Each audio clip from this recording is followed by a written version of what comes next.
পাকিস্তান চীন যৌথভাবে তৈরি JF-17 থান্ডার মাল্টিরোল যুদ্ধ বিমান কেনার বিষয়ে বাংলাদেশ আগ্রহ প্রকাশ করেছে। গত জানুয়ারি মাসে পাকিস্তান সফরে গিয়ে বাংলাদেশ সেনাবাহিনীর একটি প্রতিনিধি দল এই যুদ্ধ বিমান কেনার বিষয়টি জানায়। তবে এই উদ্যোগে আপত্তি জানিয়েছে প্রতিবেশী দেশ ভারত।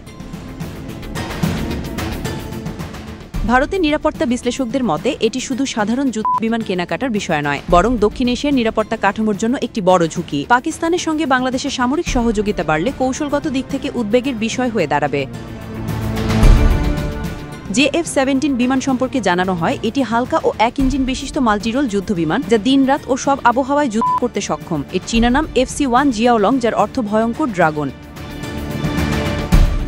এদিকে সম্প্রতি ঢাকায় একটি পুরানো F-7BGI যুদ্ধ বিমান বিধ্বস্ত হয়ে 31 জনের মৃত্যু ও 150 যাত্রী আহত হয়েছে। এ ঘটনায় বিমান বাহিনীর আধুনিকায়ন প্রসঙ্গ নতুন করে আলোচনায় এসেছে। বিশ্লেষকরা বলছেন, আধুনিক যুদ্ধ বিমান কেনার সিদ্ধান্ত বাংলাদেশের জন্য একটি গুরুত্বপূর্ণ পদক্ষেপ হতে পারে, তবে তা বাস্তবায়নে রাজনৈতিক ও কূটনৈতিক চ্যালেঞ্জের মুখে পড়তে হতে পারে।